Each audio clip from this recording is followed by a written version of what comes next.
Dalilnya pendapatnya Imam Ibnul Qayyim, pendapatnya sebagai madhab ulama madhab Hambali. Mereka diantaranya juga berdalil di samping makna dubur secara bahasa, mereka juga berdalil dengan hadis Rasulullah SAW. Apa hadis itu? Hadis yang ada dalam Imam Muslim, hadis Sahih Muslim. Hadisnya sahih. Hadisnya sahih, bukan dhaif.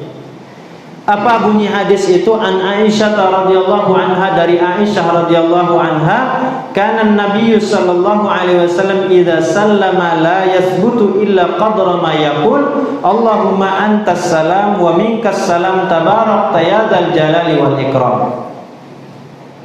Ini dijadikan dalil alasan pendapat pertama tadi bahwa doa setelah salam itu tidak ada. Kenapa? Katanya Aisyah menceritakan adalah Nabi Muhammad sallallahu alaihi wasallam apabila selesai salam, assalamualaikum ke kiri, assalamualaikum ke kanan, assalamualaikum ke kiri, apa kata Aisyah? La yathbut, Rasulullah itu tidak diam, tidak menetap, tidak berdiam diri. Illa qadra ma yaqul, kecuali sebatas kadar ukuran waktu Rasulullah membaca Allahumma antas salam wa minkas salam tabarakta ya dzal jalali wal ikram. Di sini hadisnya sahih, tidak diperdebatkan hadisnya, maknanya juga tidak diperdebatkan, tetapi penggunaan hadis ini untuk beralasan bahwa tidak ada doa setelah salam ini tidak tepat. Jadi kalau diartikan Rasulullah SAW itu tidak berdiam diri, tidak menetap setelah salam itu kecuali hanya sekedar membaca Allahumma antas salam wa minkas salam tabarakta ya dzal jalali wal ikram, maka ini terbantahkan. Kenapa? Karena dalam hadis yang banyak Rasulullah digambarkan setelah sholat itu menghadap ke jamaah. Menghadap ke jamaah ini butuh waktu tidak butuh? Kira-kira berdiam diri atau tidak? Berdiam diri Rasulullah menghadap kepada jamaah ini. Apa yang dilakukan oleh Rasulullah SAW? Berzikir tadi. Subhanallah, subhanallah, subhanallah, subhanallah, alhamdulillah, alhamdulillah, Allah akbar, Allah akbar, Allah akbar. Zikir 33 kali ini butuh waktu tidak? Orang berdiam diri tidak? Berdiam diri, menetap di tempat itu. Maka hadis tadi, hadis cerita Aisyah tadi, maka tidak tepat kalau diartikan bahwa Rasulullah tidak berdoa itu. Dan ternyata makna dari hadis Aisyah tadi, Bapak Ibu rahmati Allah Subhanahu wa taala, maksudnya Rasulullah setelah salam ke kanan dan ke kiri, Rasulullah tetap pada posisinya seperti itu. Berarti posisi apa itu, Bu? Posisi tasyahud akhir ya. Apa namanya? Iftirosh. Ya, iftirosh. Posisi tasyahud akhir, Rasulullah setelah salam itu pada posisi itu. Kanan, salam kiri, posisinya tetap seperti itu. Lalu Rasulullah membaca Allahumma antas salam wa minkas salam tabarakta ya dzal jalali wal ikram, baru Rasulullah berubah posisi.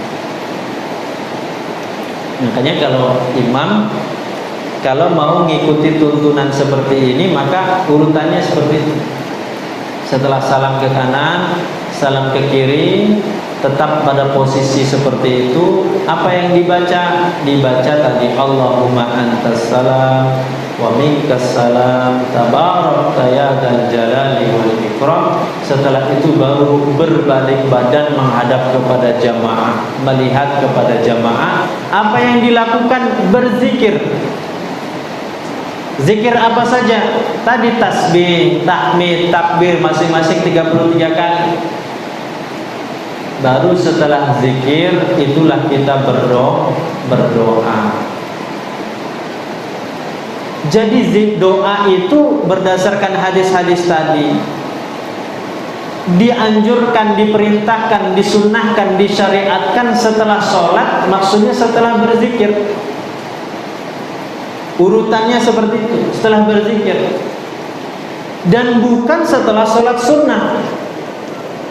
Jadi setelah zikir, sholat sunnah dulu baru berdoa. Kenapa? Di sini disebutkan ini dalilnya.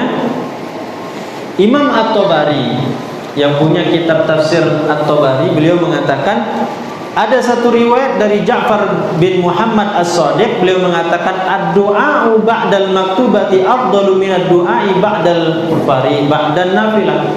Doa yang dibaca oleh seseorang setelah sholat wajib, setelah sholat 5 waktu, itu lebih utama, lebih baik dari doa setelah sholat sunnah. Berarti kalau kita sholat maghrib, setelah zikir, setelah baru doa, bukan, itu lebih baik daripada berzikir, sholat sunnah baru berdoa. Kenapa kata beliau? Kafadlil maktubati ala nafilah, seperti utamanya, lebih diutamakannya sholat-sholat yang wajib dari sholat yang sunnah. Makanya ketika Rasulullah SAW menyebutkan urutan prioritas di dalam ibadah, yang disebutkan pertama oleh Rasulullah, jaga yang wajib, baru urutan kedua setelah yang wajib beres, selesai, tuntas, tingkatkan dengan yang sunnah-sunnah. Jangan dibalik. Kadang ada orang yang sunnah dia perjuangkan, yang wajib dia korbankan. Tidak. Maka sholat sunnah pun, maka doa pun demikian. Dahulukan doa itu setelah sholat wajib daripada sholat sunnah. Bapak Ibu hadirin hadirat rahmati Allah Subhanahu wa taala, ini keterangan ataupun penjelasan tentang zikir doa setelah sholat. Apa yang disampaikan oleh Syekhul Islam Ibnu Taimiyah, oleh Imam Ibnu Qayyim Al-Jauziyah, di samping tadi hadis Aisyah, Rasulullah tidak berdiam tadi, di samping makna dubura kulli shalah, juga beralasan berdalil dengan pendapat secara logika. Apa menurutnya? Kata Syekhul Islam Ibnu Taimiyah dan Imam Ibnu Qayyim Al-Jauziyah, kondisi seorang hamba ketika sholat itu adalah kondisi sedang berkomunikasi dengan Allah, sedang bermunajat dengan Allah, saat yang dekat dengan Allah. Harusnya pada saat sholat, saat dekat dengan Allah, berkomunikasi dengan Allah, itulah perbanyak doa. Sementara selesai sholat, maka artinya maknanya dia selesai berkomunikasi dengan Allah, selesai bermunajat dengan Allah, selesai dia berinteraksi dengan Allah. Maka setelah sholat itu, waktunya adalah bukan waktu lagi untuk berdoa, waktu untuk berzikir. Makanya tadi ditekankan doa itu sebelum salam, ditekankan doa itu sebelum ketika sujud. Kenapa? Pada saat sholat, pada saat kita sholat itu sedang berkomunikasi dengan Allah, berinteraksi dengan Allah, maka harusnya pada saat itu kita perbanyak doa. Sehingga kata Syekh Ibnu Taimiyah, kata Imam Ibnu Qayyim Al-Jauziyah, setelah sholat itu timingnya, waktunya, momennya bukan lagi berdoa, momennya adalah momen kita berzikir.